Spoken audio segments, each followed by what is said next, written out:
सध्या मार्च महिना जो आहे तो संपत आलेला आहे आणि त्याच अनुषंगानं रब्बी हंगामातली पिकं जी आहेत ती तयार झालेली आहेत आणि तयार झालेली पिकं ही काढण्याची लगबग जी आहे ती शेतकऱ्यांची सध्या ग्रामीण भागात सुरू असल्याचं पाहायला मिळते। मी सध्या अशाच एका ठिकाणी आलेलो आहे। पुण्याच्या भोर तालुक्यातील गव्हाचं हे शेत आहे आणि या ठिकाणी पाहिलं तर ज्या शेतकरी महिला आहेत त्यांचीसुद्धा अशा प्रकारे गहू कापणीची लगबग जी आहे ती आपल्याला ठिकठिकाणी सुरू असल्याचं पाहायला मिळते।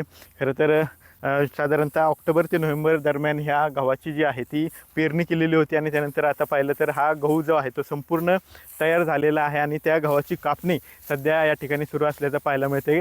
विळ्याच्या साहाय्याने ही गव्हाची कापणी करून अशा प्रकारे ठिकठिकाणी हे जे पेंड्या आहेत ते बांधून ठेवल्या जात आहेत आणि या पेंड्यानंतर हार्वेस्टिंग करून हार्वेस्टरमध्ये टाकून याचा गहू जो आहे तो तयार होणार आहे। मात्र सध्या जर पाहिलं तर अशा प्रकारे गहू तयार झाल्याने गहू पूर्णपणे तयार झाल्याने अशा प्रकारे शेतकरी महिला जे आहेत त्या या ठिकाणी आपल्याला कापणी करताना या ठिकाणी पाहायला मिळत आहेत। खरं तर सध्या उन्हाचा कडाका जो आहे तो जोरदार जाणवू लागलेला आहे आणि त्यामुळे पहाटेपासूनच काही भागात शेतकरी जे आहेत ते शेतामध्ये दाखवलं होत आहेत आणि उन्हापासून वाचण्यासाठी पहाटे सकाळी लवकर जेवढी कापणी पूर्ण करता येईल तेवढी कापणी पूर्ण करतायत। मात्र उरलेली कापणी जी आहे ती अशा प्रकारे उन्हापासून संरक्षण व्हावं यासाठी डोक्यावर स्कार्फ बांधून या महिला या ठिकाणी करत असल्याचं आपल्याला पाहायला मिळते। त्यामुळे एक प्रकारे कशाप्रकारे या महिला उन्हापासून संरक्षण व्हावं यासाठी त्यांनी स्कार्फ बांधलेला आहे आणि कशाप्रकारे उपाययोजना केलेल्या आहे ते आपल्याला पाहायला मिळते। यंदा पोषक वातावरण या गावाला आणि एकूणच रब्बी पिकांना मिळाल्याने या ठिकाणी गव्हाच्या उत्पन्नात आणि एकूण रब्बी पिकांच्या उत्पन्नात वाढ होण्याची आशा जी आहे ती या शेतकऱ्यांना असल्याची आपल्याला पाहायला मिळते। कॅमेरा पर्सन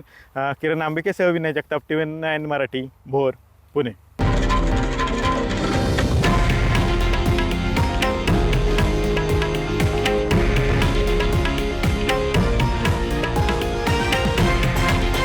हे आहे देशातील नंबर 1 न्यूज नेटवर्क आणि आपण पाहत आहात TV9 मराठी, एकमेव।